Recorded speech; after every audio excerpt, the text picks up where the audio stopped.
Two balls and a strike to count on Taylor. Reyes fires, swinging a drive, deep left field. It's his way back. Walk the ball. Chris Taylor.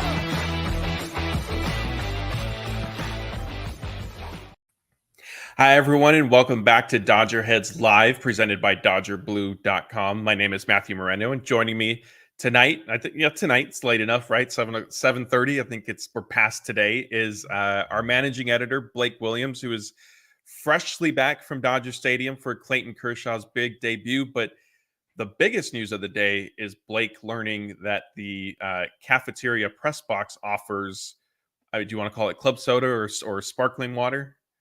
I think there is a difference between those two, and I'm not sure what that is, so might have to do some further research into that. Yeah, there. We'll have Blake do some Big J journalism the next time the Dodgers are back at home. We want to thank all of you who are tuning in live on Facebook, YouTube, and Twitter. If you've been with us, you know the deal. If you're new, just a quick preview. We're going to recap today's game, which of course we'll talk Clayton Kershaw's return. Give Austin Barnes and Gavin Lux and Kike Hernandez some well-deserved praise. We're also going to leave some time for questions at the end, but a reminder that if you are with us on YouTube and you want us to answer something right away or maybe change the topic for a few minutes, Super Chat is the way to go. We'll put it up on the screen for everybody to see. We'll read it out, and they help support our channel, which we greatly appreciate it. And if you are a YouTube viewer, please remember to hit the like button on this video, subscribe to the channel, ring the notification bell, all that good stuff. And we're available wherever you get your podcasts. So a big thank you to our audio listeners as well. Please remember to subscribe, rate, and review us there.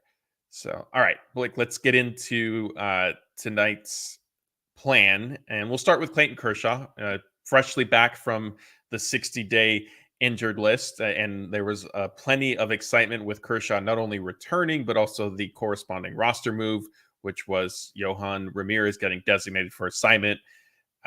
Daniel and I did our show last night after Yohan struggled through another appearance, and it was volatile. People were upset. I saw a lot of it on Twitter during the game. People were tweeting our account, frustrated with Dave Roberts' bullpen management. But let's look ahead.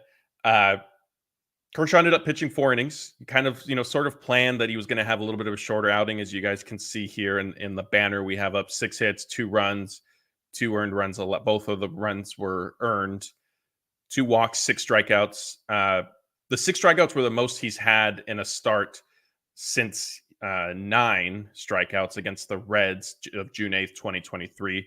So, Blake, as I mentioned at the opening, you were at the stadium.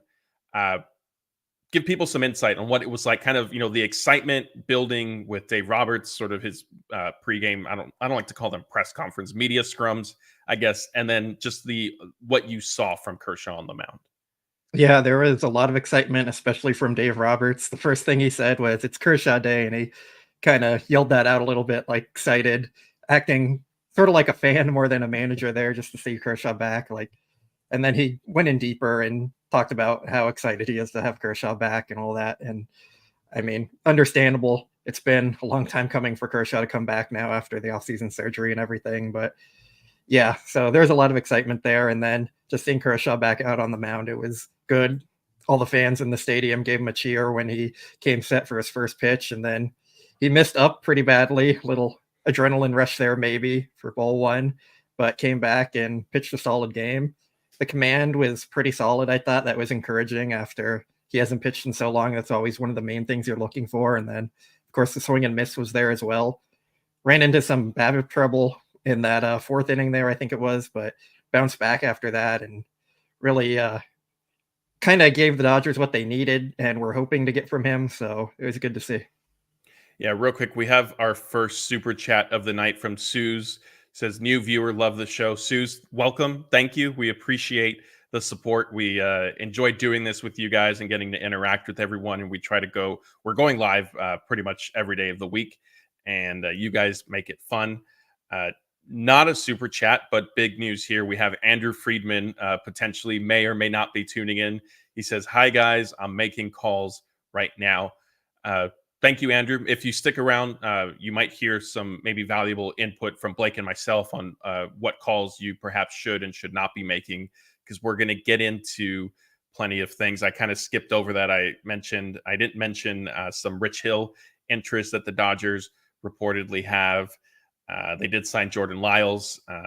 Garrett Crochet, he's been a big name that's been linked to the Dodgers as well.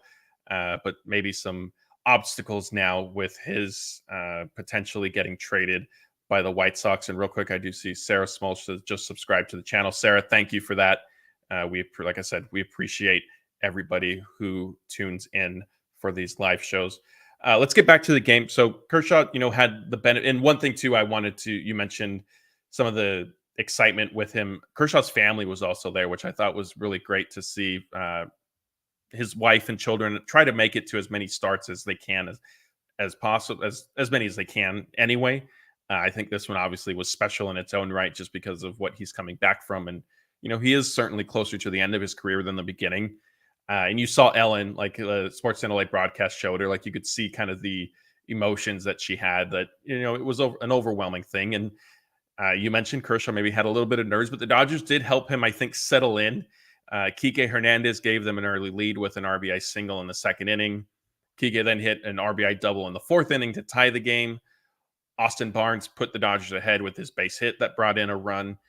Let's also pause there for a second and recognize the hot stretch that Barnesy is on.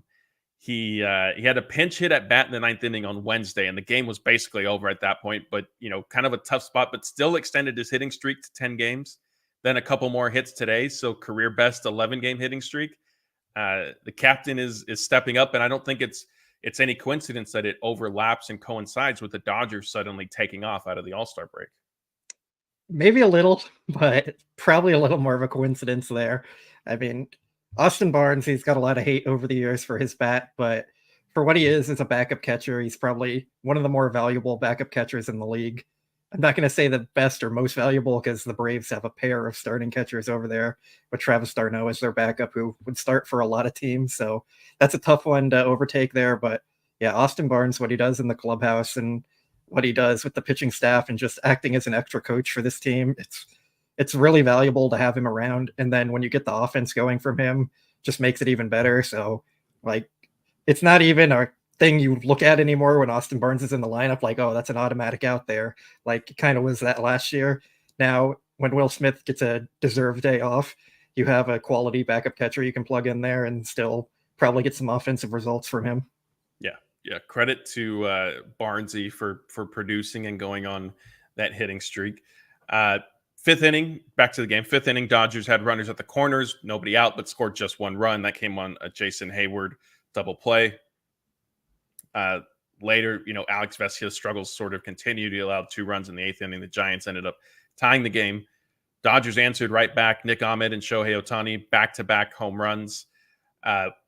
Blake, that was a big moment for Ahmed. He's 2 weeks removed from being released by the Giants, kind of latched on with the Dodgers out of a basically emergency because of Miguel Rojas needing to go on the IL. What did he have to say about his home run and just in general of now getting to be teammates with Kershaw? Main thing he said was he's happy he doesn't have to face Kershaw anymore. A lot of you might remember Ahmed was in the NL West for quite a while. He's been with a few different NL West teams like the Diamondbacks and the Giants. So yeah, not having to face Kershaw, great for him. And he was really just happy to come in and produce pretty quickly for the team. A lot of times you want to make a good first impression when you just sign on with the club. So for him to come in, get some revenge against his former team and help out his new team, just great to see for him. Dave Roberts also kind of expressed that, Roberts said they basically got a Gold Glove caliber shortstop falling into their lap for free, and then they also get some offense out of him. It comes at a time when they really need infielders. They just lost 2 infielders in the last 2 days with Rojas and Taylor, and the replacement was James Outman, so don't have a lot of versatility there with him just playing in the outfield. So they really need Ahmed to step up and be a reliable infielder for the team, and so far he's done that in his 2 games. Yeah, and I think, the Gold Glove reference is interesting. I think maybe earlier in Ahmed's career that was the case. I know recently. And look, not that I'm going to be the guy to all of a sudden stand here and say defensive metrics and any advanced stats for that matter. I do think that those have some merit. I push back on the notion that it needs to be advanced stats or nothing. But yeah, look, anything they can get out of Ahmed right now is certainly a plus. I think with Chris Taylor being out now for expected an extended period. I know Dave, like you just mentioned with his injury, they need Ahmed, and Mookie Betts is still at least 2 weeks away would be my guess. So any production from the shortstop position is certainly going to be warranted. Let's pause because we do have a couple super chats. Cordenaz, who has been in here regularly, we appreciate you so much. It's so in tune with our videos. They want to know if, Blake, you are buying back any of your Kike stock that you may have sold recently. I don't know if I ever had any to sell to begin with, but it's encouraging to see. I'm not totally going to buy in yet. As Scott has pointed out a lot on Twitter, and I'm sure on the shows, Kike has started wearing glasses while he's at the plate. So maybe that's something that's helping him. I'm not sure. We didn't get a chance to talk to him today. I think that would have been interesting to hear from him. But a lot going on with Kershaw, and everyone was focused on him and Ahmed. So, yeah, it's encouraging. I'll say that. I'd like to see it for a bigger sample size, but hopefully he keeps it going. It's hard to complain about what he's done recently. Yeah, and I think what's interesting, I don't know, there may be some merit to Kike wearing glasses recently. It could just be maybe he's further removed from off-season surgery and he's just feeling better. Perhaps it could just be something clicked. I mean, baseball is a long season. There could be multiple reasons. I don't know if one is the true secret behind it. What I do wonder though is today, like he had sunglasses on today, so part of me does wonder, like, are those prescription? Because if they're not, he had definitely 2 hits. Let me pull up the box score really quick. No, he had 3 hits. So that was a team high, I think probably even a game high. Tied with Ramos for the most hits in the game today. So unless, like, I don't think Kike was wearing, regular prescription glasses under his sunglasses. So either his sunglasses are prescription, which certainly isn't beyond reason, or maybe it's not the glasses, which I think would be more encouraging. It's just that he's kind of clicking. And Corden, as to your question specifically, I've spent all year telling Blake that Kike is on the roster for October. So I still have my Kike stock is the good news. We have another super chat, Hawaiian Kira, another one of our consistent supporters. We appreciate that. She says, who had Ahmed on their card? Will Andrew Friedman now trade for a third baseman rather than shortstop or just a utility infielder? Yeah, I mean, I definitely would not have guessed that Nick Ahmed would be on the Dodgers roster here at the end of June, a week out from the trade deadline. So that certainly was surprising to me, especially because the Rojas injury, too, wasn't expected to be serious. He was supposed to be back in the lineup on Wednesday. I can see it in your face, Blake. You know how that goes. Yeah, you know how it goes. Yes, as much as I gave Anthony a little bit of a hard time, I said, how are you going to question medical reports from somebody they call Doc? We have seen this a few times, unfortunately. But yeah, instead of Rojas being in the lineup on Wednesday, he goes on the injured list. How do you see that injury? And I mean, I'll expand on Hawaiian Kira's question. Maybe even with Chris Taylor now also going down, does that shift the Dodgers thinking at all towards shortstop, or like is Nick Ahmed? Are they going to just trust him and look to third base where Max Muncy, his situation, it just seems to be perpetually sort of in flux? I don't think it changes their view on getting a backup infielder. I think that's been a need regardless. Dave Roberts was kind of asked about the trade deadline coming up and the need for a shortstop potentially, and he said he feels they have it locked down with Nick Ahmed coming in. They don't think Rojas is going to be out for a while. And then you have Mookie Betts coming back. So they feel confident. At least they're saying that on the outside. Don't know what they're saying internally, how they're actually dealing with that, because as great as Ahmed has been for these 2 games, the offense probably isn't going to hold up like that long term for who knows how long. He's not been a very good hitter for quite a while now. So any production you get out of him is more of a positive than anything you can really count on. They definitely need a backup infielder. As everyone in the chat knows, Kevin Biggio is not getting it done. They have a lot of backup outfielders on their roster and very few backup infielders. Doesn't seem like they're going to give anyone in the minor leagues a chance. Andre Lipsius can't play defense. Trey Sweeney probably isn't ready. Their most viable option might be Chris Owings, who another longtime NOS guy. Probably not the ideal option you want out there. So I think backup infielder has definitely been a need for this team, and I've probably hit it like 3rd on my trade list. Maybe with how the bullpen's been going, might have to push it down to 4th, but they definitely do need to get a backup infielder and probably one with versatility who can play third, second, and short. If you have a backup infielder kind of that low on your list of priorities, is it realistic that they're even able to get to it considering the multiple needs that are kind of more pressing? Yes, because I think it's something you could just find pretty cheap or as like a throw in a trade. Like maybe you get Crochet and say, hey, throw us Paul DeYoung as well in it. Kind of just push it over the table. The Dodgers say, like, here's the prospect you wanted instead of this one we're offering. Let's get it done. Or like last year, they went out and got Ahmed Rosario. It was pretty cheap cost wise. They always tend to get some kind of backup infielder or bench piece. So I think it's pretty realistic regardless of what else they do. Yeah, I mean, I think that's a good point. I could easily see a Randy Arozarena, Zach Eflin, Ahmed Rosario trade for whatever the Dodgers would be sending back.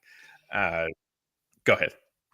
I mean, I think they need a center fielder more than Rosarena, but that's probably another conversation here. Yeah, we have so Hawaiian Kira, she's telling me that it's Doc, not Doctor.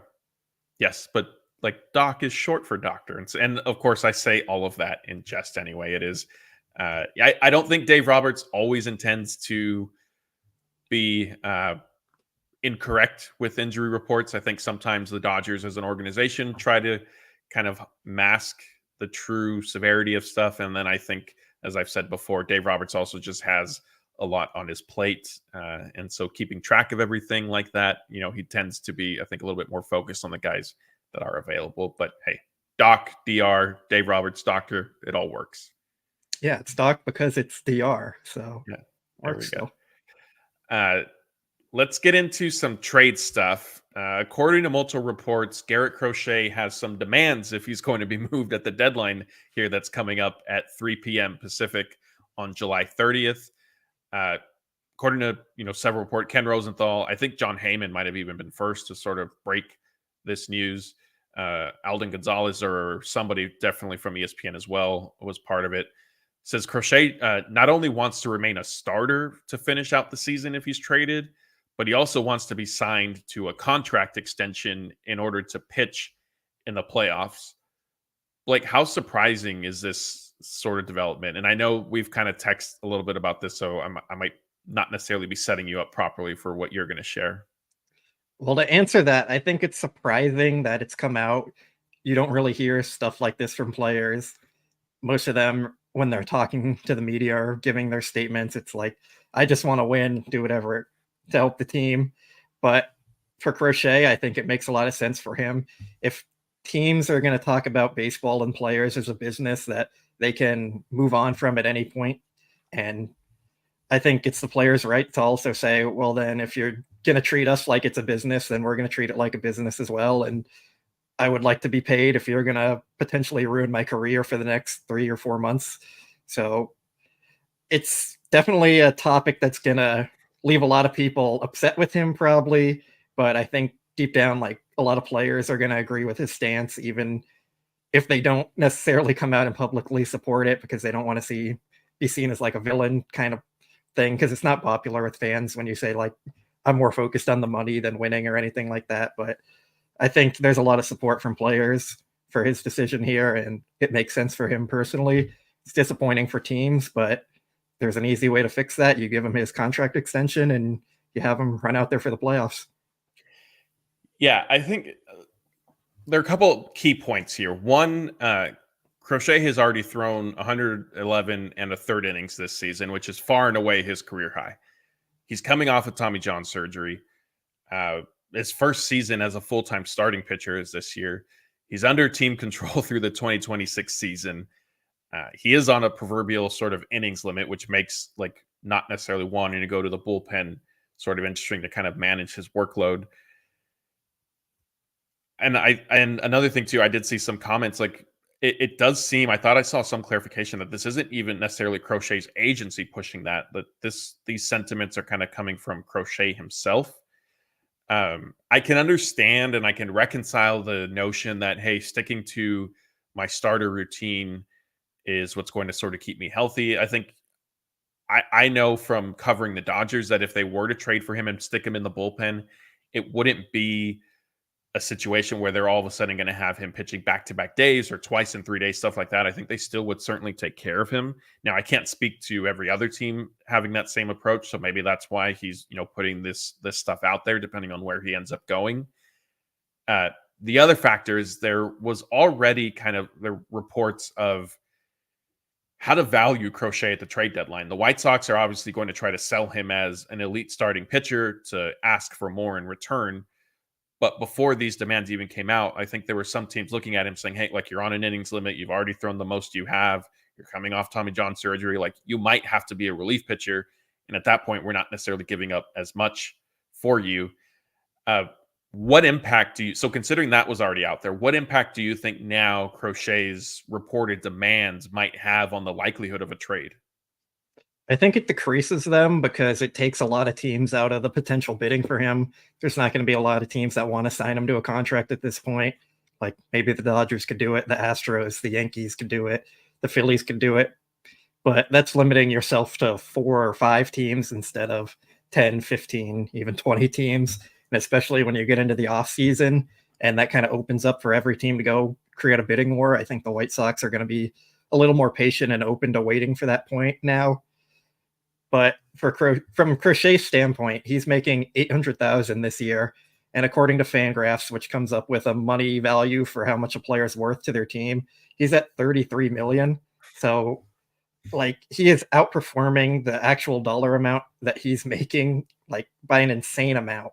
So I think he has every right to say, like, if you want to risk my career and put my arm in jeopardy and potentially prevent me from making the contract and money I deserve down the line, then you should reward me now, and I'll come in and I'll risk it all to help you try and win. So I think that's really fair for him. I don't have any problems with him saying or doing that. I mean, it's a business. That's what teams always say. They'll cut players as soon as something goes wrong and not protect them or back them up or anything and just move on at the first notice. So I think the player should also have that right to demand that. And it's just business. Like, that's what they all say. So good for Crochet, in my opinion. And hopefully he gets what he wants, and hopefully it's the Dodgers doing it. Yeah, that's what I was going to say to kind of, we'll put a bow on this conversation and move on. What's interesting is, to me, I don't necessarily see these demands as scaring away a team like the Dodgers. I think they would be more than willing, assuming it's a fair market deal and they're not having to significantly overpay or something. I think they'd be more than happy to work out an extension with Crochet to lock in, like, okay, we're going to get this, we have this starter moving forward for 3 more years, 4 more years, whatever it might be, 5 more years maybe, because like I said, he is under team control through 2026 via salary arbitration. So yeah, I mean, it wouldn't shock me if the Dodgers still move ahead with that. I think for the Dodgers, my belief is the biggest obstacle would be is if they trust that he can be a starter this year still. And, maybe they keep him as a starter, but skip a turn in the rotation once or twice to finish out the season rather than put him in the bullpen. So, I could say I don't think this necessarily scares off the Dodgers as much as I do agree with you. It does further complicate any sort of Crochet trade with any team, coupled with the fact that the White Sox might not even decide to sell at the deadline anyway. Yeah, I don't think it would affect the Dodgers, but it could potentially push them to say, like, hey, maybe let's just focus on Jack Flaherty, where we don't have to go give the contract and we still think we're going to get an impact there. So I don't think the Dodgers would necessarily be scared off of paying Crochet an extension, but it might sway them a little if they were kind of deciding between what deal to make. Yeah. Final part of the Crochet discussion, Todd Garman has a super chat, which thank you for this, Todd. He says, are you boys willing to let Stone go in a package for Crochet? I think if Robert was included, I would say yes. I think if it's just Crochet, I'd probably say no. And if this was an off-season deal, I'd be more open to it.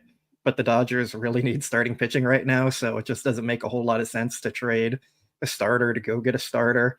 I think it would improve them, and I'm for selling on Gavin Stone and the right deal. And maybe it is something like they did in the offseason when they traded Pepio for Glasnow, but it came with an extension, and they wouldn't have moved Pepio without getting that extension from Glasnow. So maybe that is something that comes into play. I would just be a little surprised at this point if they did end up trading a starter for a starter because they need pitching, and that's why they're trading for a starter.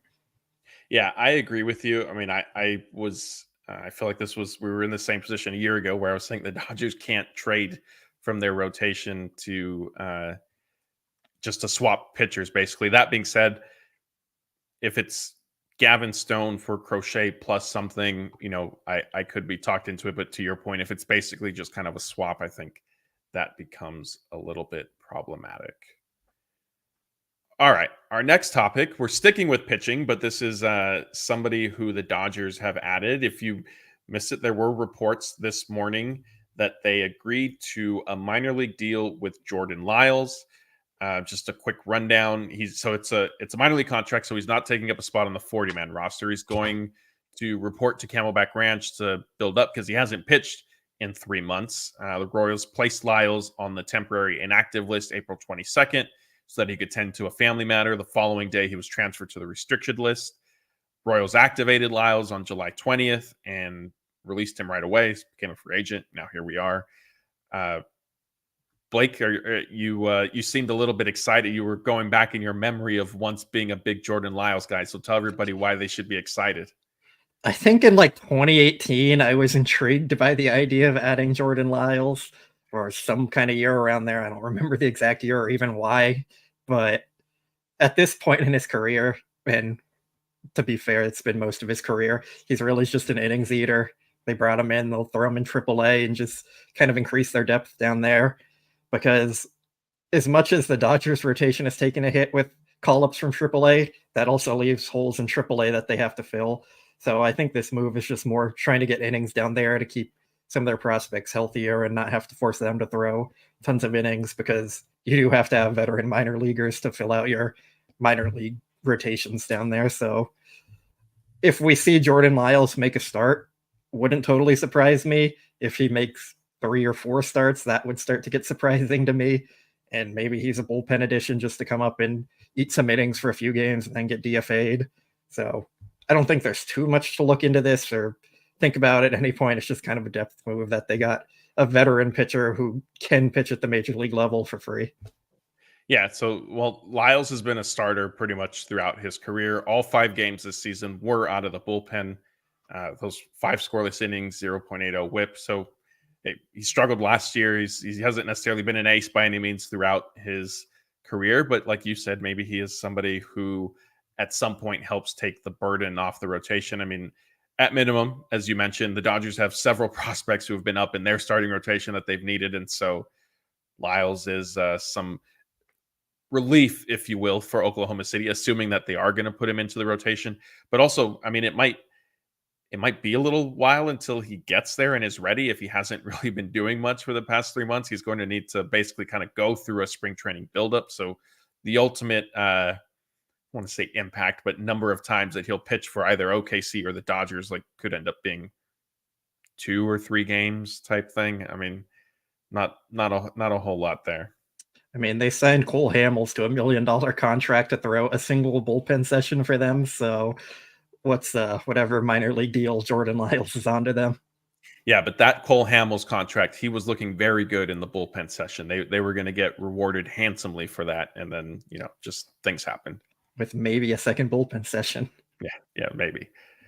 All right, let's move along. We're going to stick with pitching and with some veterans. I'll leave it at that. No secret, the Dodgers obviously need to address the rotation, and that might lead them to a reunion with none other than Rich Hill. Blake, were you as surprised as I was with this report this morning? Yes, because I didn't think Rich Hill was actually going to be a possibility to sign with any team.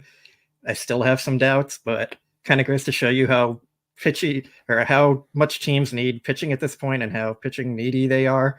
So it would be surprising, but I think from their standpoint, they're kind of thinking if we can trade James Paxton for a prospect and then bring in Rich Hill to kind of replace him in a similar role, even if you're getting 60% of what James Paxton was, probably worth it. I don't think it's a 1-for-1 swap necessarily kind of thing at this point, but you put him in your minor leagues, and like Lyles, if you need a starter, you call him up for a game or two, a few innings, and then move on. So surprising, but kind of makes some sense. I would still be a little surprised if it actually happens. But yeah, I mean, what is he, 45 now, I think? 44, somewhere around there. Yeah. Last time he pitched, he was near a 6 ERA. So we'll see. Yeah, he is 44 years old. And this is basically carrying out a plan that Hill has talked about for multiple years of only pitching in the second half. I think he first brought it up in 2022. It seemed like maybe he was going to do it for the 2023 season, but the Pirates ended up signing him to a 1-year, $8 million contract. So he began with them on opening day, was traded to the Padres, finished the season with them. Then now has not pitched since last season ended. This was part of his, like I mentioned, his plan to sort of spend more time with his family. Hill, of course, was with the Dodgers from 2016 to 2019. During that time, he went 30-16 with a 3.16 ERA. Dealt with blister issues basically every season except for I think 2019. But even that year, there were multiple injuries that he dealt with and limited him to I think about 13 starts or 14 starts, something it was. I mean, I'm shocked. I don't necessarily. I will say, like, I enjoyed Rich Hill when he was on the Dodgers. I think it could be kind of cool and entertaining. He's fine if it's they also acquired 2 other starters, and Rich Hill is a third starter that they have now signed, maybe to a minor league deal to begin with, and then they figure out how they get him onto the 40-man roster or something like that. But yeah, I mean, if the Dodgers add 2 starters at the deadline and Rich Hill is one of them, I think that there's some serious trouble. Yeah, I would agree with that. I mean, if they're fully confident Yamamoto's coming back and Bueller's going to turn it around, and then they just add Crochet or Flaherty and then sign Rich Hill, like, I think I'd be okay with that. Problem is, you're not fully confident in Yamamoto coming back, and you don't really know what Bobby Miller is going to give you. So they probably do need to shoot for a little higher.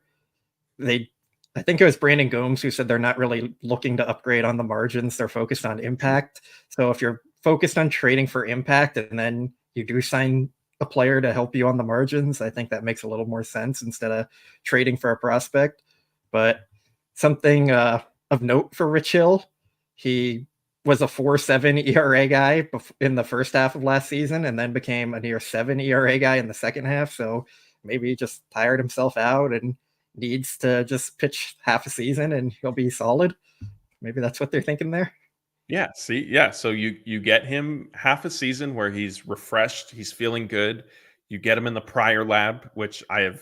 Mark Pryor gets credit, but I have heard a lot of whispers that Connor McGinnis is kind of the true secret and guru behind that. But you get him working with the Dodgers pitching coaches, and hey, again, I know I'm seeing in the chat this isn't a popular possibility, and I can certainly understand the apprehension towards it. Again, I think if Rich Hill is like a third starter that the Dodgers add at the deadline, then it's fine. If he's one of 2 or one of 1, then there are serious problems and he's not going to be the answer. And that's even with, thinking it's one thing for Yamamoto to count on him coming back, but then you hope that he can then also stay healthy, which isn't with rotator cuff. Like that just concerns me.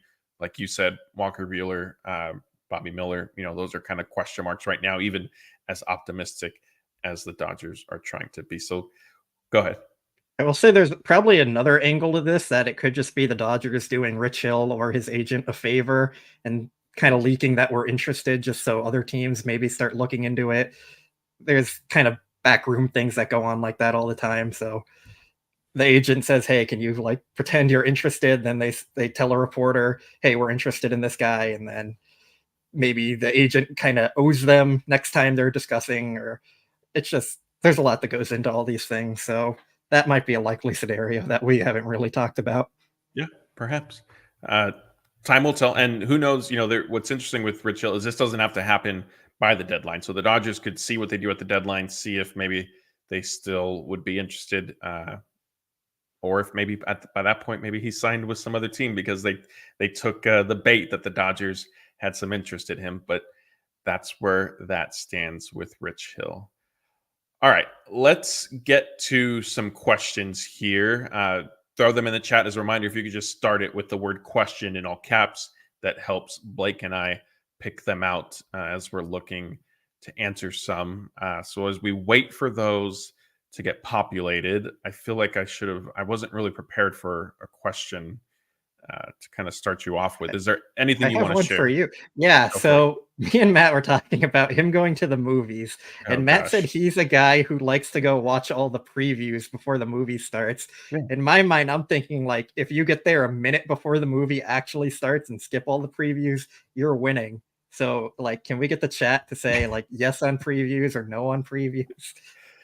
I think no previews. Look, you previews are played for a reason. Now, the previews that do bother me are like the AMC or like Regal specific ones. Like that's boring. But I do enjoy going, being in my seat, and seeing movies that are coming out, getting to watch it on a big screen instead of the phone.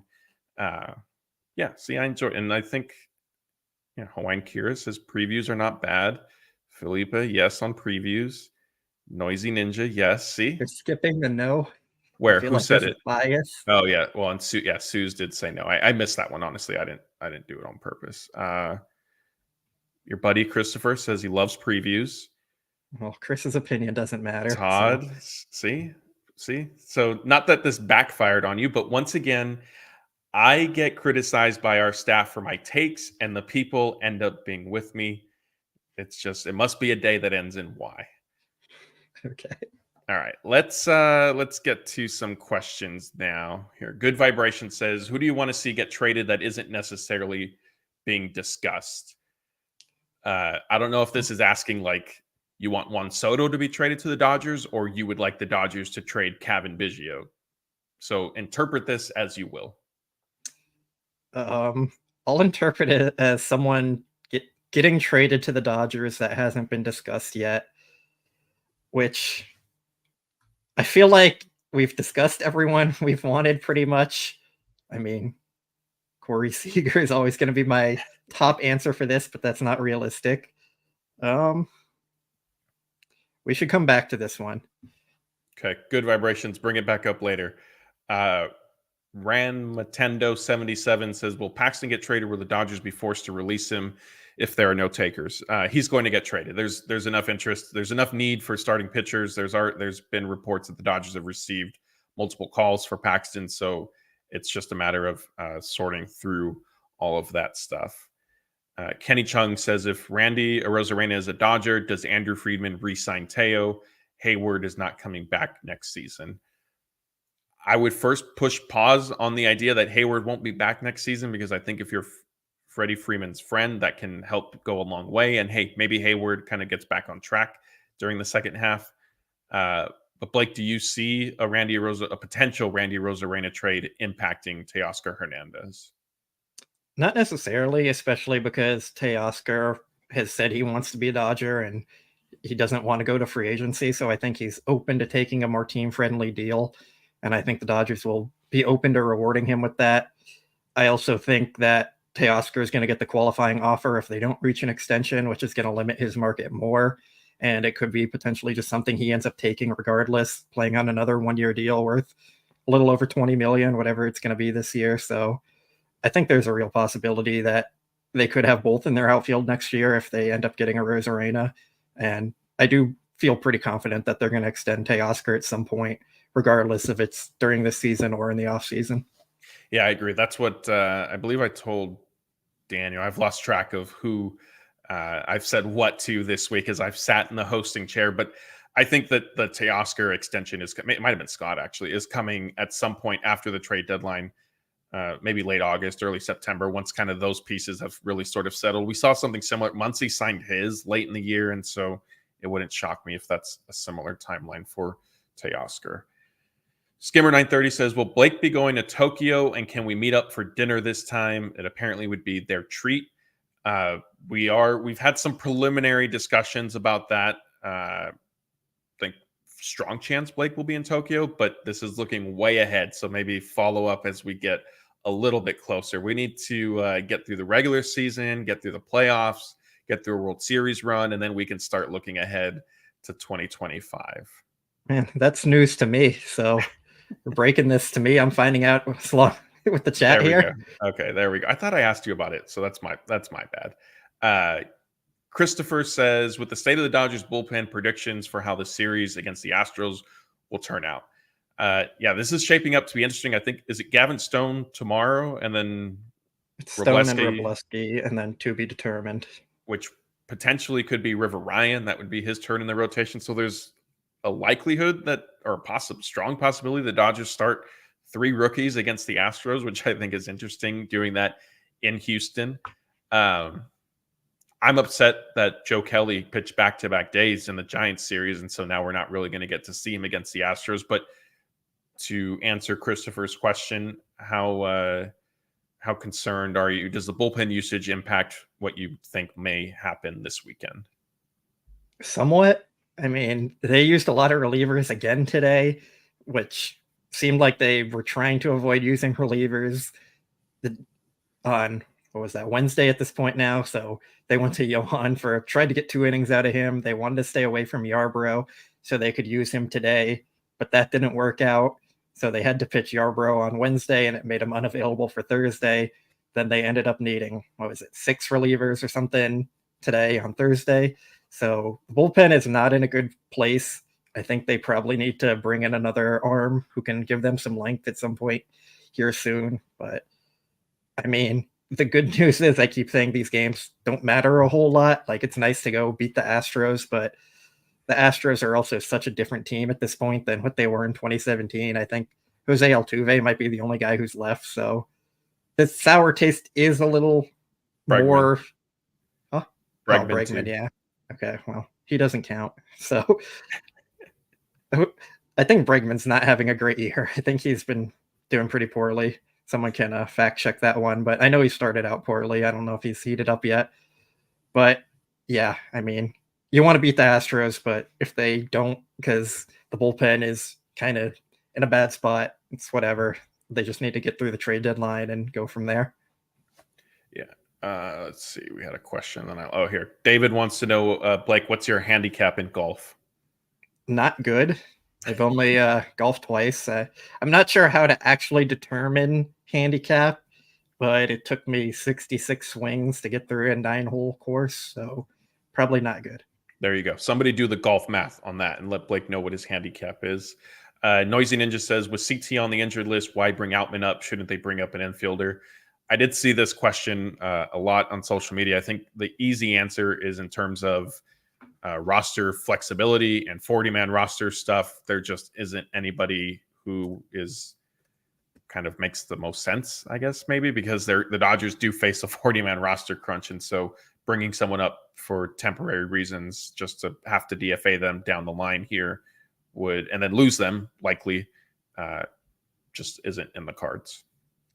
They should have called up Hunter Fiducia and used Austin Barnes as their backup second baseman. Easy fix right there. Okay, there you go. Yeah, I guess I wasn't thinking outside the box, and neither were the Dodgers. But Andrew Friedman, his burner account was in our chat, so hopefully he stuck around and he can take that idea with him moving forward. Maybe the Dodgers will do it. Larry wants to know, should we start using piggybacks in games, for example, Kershaw and Knack, to avoid using multiple relief pitchers? This is something they did a little bit last year. I don't hate the idea. I think it just, and Knack already did follow an opener, so he has some experience coming out of the bullpen. I think he's probably maybe Wrobleski is another that they would piggyback him. Or if they end up moving one of these young prospects into a bullpen role, then maybe Yarbrough becomes your piggyback starter, since he did fill that specific role a little bit. Is that something you'd like to see them do? Yeah, I think it would help out their bullpen a lot. Earlier in the year, they were using Ryan Yarbrough in a lot of weird, 1-inning, 2-inning roles, and I kept kind of saying, just send him out there for 3 or 4 innings and let him eat some innings instead of using up the bullpen. And I think that was also a problem when they were using bullpen games instead of calling up a 6th starter to make those every other starts. So I don't know. They are using their bullpen in a weird way, and I do think it would make sense to maybe get Wrobleski in the bullpen, Knack in the bullpen, and just have them eat more innings. Yeah, we good news here. Andrew Friedman says he's still here. He's taking notes. He just got off the phone with Farhan Zaidi, who said he misses LA. Let's see what else. We can go back to the name we haven't discussed a lot yet, trade. Okay. Yeah, that was, I forgot it was somebody who's in, I apologize. I'm blanking on your name as I'm scrolling through here. I can't find it, but go ahead and answer the question. So I was thinking Colton Cowser from the Orioles can play center field, left-handed bat, would give them some extra offense out there. He's been having a solid year, but he's kind of blocked on the Orioles. They have a ton of bats and they need pitching. So I think maybe that's kind of a MLB player type swap. Maybe Cowser for Knack or Robleski or something like that would be interesting for both teams. Dodgers would fill a need. The Orioles would fill a need. And I think Cowser's a pretty good player. Michael Negretti says, speaking of players maybe we haven't necessarily mentioned, how about Jake Berger in a trade? This would obviously address third base. It would be a power right-handed bat. The Marlins, I believe, just traded with the Diamondbacks, right? About an hour and a half before we got on to do this show. So they're clearly open for business. There have been some Jazz Chisholm speculations. But what about Bergers? He's somebody, he torches the Dodgers, so we know he can hit well at Dodger Stadium. The problem is Berger this year is essentially Kevin Biggio with more power, less on base, and somehow worse defense and less versatility. So I'm not sure there's a real fit there. He's been about 20% worse than league average. Biggio's been 30% worse than league average there. So pretty similar overall. I mean, he was a good player last year, but he hasn't just found it since then. So, I mean, he's hitting 228, 269, 388. So not a whole lot to love there. And he can't really play defense either. And so we have this question is from Los Dodgers World Series champs. It's in all caps, so a little angry, but I'm not going to yell at everybody as I read it. It says, Garrett Crochet is demanding the team that trades for him to extend him or he won't pitch in the playoffs. Yes, that is the report. And Blake and I did do a segment on Crochet maybe about 20-ish minutes or so ago. So once we're done here, definitely rewind the video or start from the very beginning and watch it and you'll get to that segment. But yes, the reports are that Crochet wants to remain a starter to finish out the season despite his sort of innings limit. And if he is going to pitch in the postseason, he would like to be signed to a contract extension. It's going to potentially impact, I think, trade talks. But again, for me, I think the Dodgers would still be open to working out a deal. I think still the bigger question is whether or not the White Sox are even going to want to trade Crochet at this time. Here, Mixmaster Mike says, could the Dodgers trade for Brent Rooker? I feel like this has been a popular name. I have seen him not only in this chat pop up, but in other shows and online. He's just a DH, though, I believe, right? Like he doesn't really play the outfield. Yeah, he's not a real option in the outfield. He's been a great hitter this year, but the Dodgers have someone named Shohei Ohtani hit their DH role. So probably not a real option there for them. You could plug him into left field, but you're probably looking at like Miguel Vargas level defense out there. So just not really ideal. Well, but if he's hitting, then I think you can live with that. The issue with Vargas is he's not necessarily hitting consistently well enough to live with some of the outfield lapses. If they go get a center fielder also, then I think you can live with that. But I don't think anyone would be happy watching an outfield with Rooker and Pajes in it on a nightly basis defensively. I think that would cause a lot of problems. Could get rough. Hawaiian Care is asking for injury updates. If you can be a little bit more specific, maybe list a couple players in another comment, and we'll come back and get to those for you. In the meantime, Alleluia One says, are you guys buying the resurrection of the bottom of the lineup? I would give them one more week. I think this specifically is, Gavin Lux, probably. I mean, Kike as well. Austin Barnes, I know he hits in the bottom of the lineup, but he still is a backup. But are you buying some of the turnaround we're seeing? Somewhat, because I don't think it's as bad as they were to start the year. Like, I think Lux's true talent level was a lot better than the 70 weighted runs created plus he was putting up for the first half of the season. Like, he's probably not going to be a lead and keep up this level of production, but I think he can be about average, which that's all they really need down there at the bottom of the lineup, average. I still have a little more questions about Kike. We talked about that one earlier. So we'll see. We'll hold off on that one. And I think they're probably going to make a trade for another person to help out the bottom of their lineup. And then once you get Mookie back and potentially Max Muncy back, it'll improve them a lot. So I do think the outlook is a lot better than it has been, but that's also going to come with other players coming back and being acquired too. Hawaiian Kira clarified that she would like to know about Bobby Miller and Brusdar Graterol. So with Miller, he's not injured. That was more of just optioning him to the minors, let him work on some stuff. He made one rehab start already for Oklahoma City. His next one, I think, is tomorrow. Or no, excuse me, it might be Saturday. Or am I getting him mixed up with Bueller? I think Bueller's tomorrow. Okay. And what I do know about Bobby Miller is his first one with OKC on the surface, kind of looking at the stat line, wasn't great. Dave Roberts said he dug into it a little bit with the pitching staff and that there was some better reason for optimism, I guess, if you will, with it. And so Miller's going to make another start for Oklahoma City at some point here soon, would be my guess. And then at that point, Dave said the Dodgers will sort of decide what's next. Brusdar Graterol has started a rehab assignment. He's pitched, I think, twice with Oklahoma City now. Dave said, at least 5 or 7 relief appearances for him? He said 5 to 7 for him and Grove, but it would probably be on the longer end for Graterol because it's been so long. So if it goes a little more than 7, it wouldn't totally surprise me. But they need to get him built up a little more after not pitching for the entire year. Andrew Friedman says, would you guys rather I trade for Lou Robb or Randy? Blake and I are going to skip on answering this one, but the chat, if you guys want to respond to Andrew Friedman, go ahead and do that. And while you're doing it, we did have another super chat come in. Lucas Higgins says, I watch every show. You guys are awesome. Keep it up. Lucas, thank you for the support. Thank you for always tuning in. We appreciate that. Like I said, Blake, myself, Daniel, Jeff, Scott, Anthony, all of us enjoy doing these live shows with everybody. You guys make it a lot of fun. And so we're happy to always sit down and deliver some insight, some news, and of course, answer your questions, which we'll continue doing here for a few more minutes. Just remember, start it with the word question in all caps, and that makes it a little bit easier. GI is asking about Grove. Blake, I know you just mentioned, is there anything else you could kind of add? I don't remember what the latest update he gave. I think Grove is starting a rehab soon, if I'm not mistaken. Wasn't it him and Graterol that were 5 to 7? Was it? I'm getting them confused with someone, I think. Or Brazier. Okay, Brazier is starting his soon, and Grove is 5 to 7. With Graterol, but Graterol's was going to be longer than Grove because he hasn't pitched at all this year. Yeah.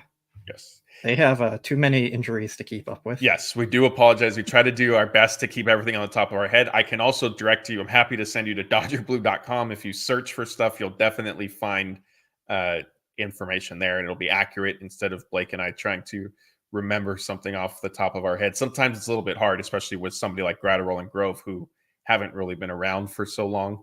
And frankly, plans change. Dave Roberts will tell us, rehab is starting tomorrow. And actually, no, it's starting 2 days from now, and it's going to be with the Quakes instead of Oklahoma City. Stuff like that happens, and then we need to remember which it was. So we do apologize there. Let's see. I started 3 questions too, if you want me to. Hallelujah said that Grove pitched today. All right, here, let me look at what you grabbed. Thinking of Nothing says, why don't the Dodgers bring up a player from the minors to replace Biggio if he isn't producing? Go ahead and take this. Essentially because they are going to DFA Biggio at some point, and they'd rather just get rid of him rather than calling up Trey Sweeney and potentially having to DFA someone they value more. Like, I don't think they'd DFA Trey Sweeney, but it might force out a reliever who they're high on or something like that. So Biggio is just here to fill innings for the time being until they get healthy again or make some trades. And you don't really care once you end up DFAing him, kind of like what they did with Yohan. He was just here to fill innings, and then they DFA'd him when Kershaw came back. So it's just someone you move on from at some point. Every team has guys like this. They're just organizational depth for the time being. Malcolm says, if we're trading for Rosarena, is Lau an option as well? I think he would be intriguing. He's having a really good offensive year and a left-handed bat, which the Dodgers could use. He's mainly playing second base, so with Gavin Lux potentially breaking out might get a little tricky, but I do think he has some experience in the outfield. If I'm not mistaken, I'll try and pull it up real quick if he has played there this year. He has not. He's only been second base and DH this year, but he's played 330 career innings in the outfield. Just has been a while since he did that. The last time he played more than 5 innings in the outfield was 2021. So you might be kind of pushing it there, but this is the organization that had Howie Kendrick in left field for a full season. So we'll see. All right, let's end with 2 that are off topic here. One for me, one for Blake. Am I Old is asking how big my puppy is now. She's like 32-ish pounds, so not too big. To be honest, when we bought her, I thought she was going to get up to like 50 or 60. I like big dogs. My preference was that she would be a little bit bigger, but she's not. Everything else is great, though. And Blake, the last one for you is Hawaiian Kira wants to know, if you had to do a photo op with Star Trek stars Anakin, Obi-Wan, or both, who would you pick? She's deciding for LACC. If both is an option, I think that's the easy choice there. Okay, well, I'm taking that off the table then. Ooh. I'll say go with Ewan, Obi-Wan, because I mean everyone loves Obi-Wan. Okay, there you go. Hawaiian Kira. The real answer is both, but if you need to pick one, Blake says to go with Obi-Wan. All right, I think that's going to do it for us tonight. I want to thank everybody for joining us. We got up to over 1,000 people tonight. Afternoon start for the Dodgers, so this was kind of a weird time for us to do, not a weird time, but not coming right off of a post-game, doing a live post-game show, but we had another great crowd. Like I said, throughout this video, we definitely appreciate all the support you guys have shown us and continue to show us. And just a reminder, if you are on YouTube, please remember to subscribe to the channel, hit the notification bell, ring the notification bell, however you want to word that. I'm getting myself mixed up. Like this video, all that good stuff. Again, that's Blake. I'm Matthew. We will be doing a live post-game show Friday night after the first game of the Astros series. That'll be with Anthony and myself. So hopefully it's an exciting game tomorrow. And a reminder, tomorrow's game is on Apple TV Plus only. It's one of their Friday night exclusives, so you can only stream it online. So come either vent with us your frustration with that, or we could be celebrating potentially after a Dodgers win. Thank you once again, everybody. That's Blake. I'm Matthew, and we'll see you tomorrow.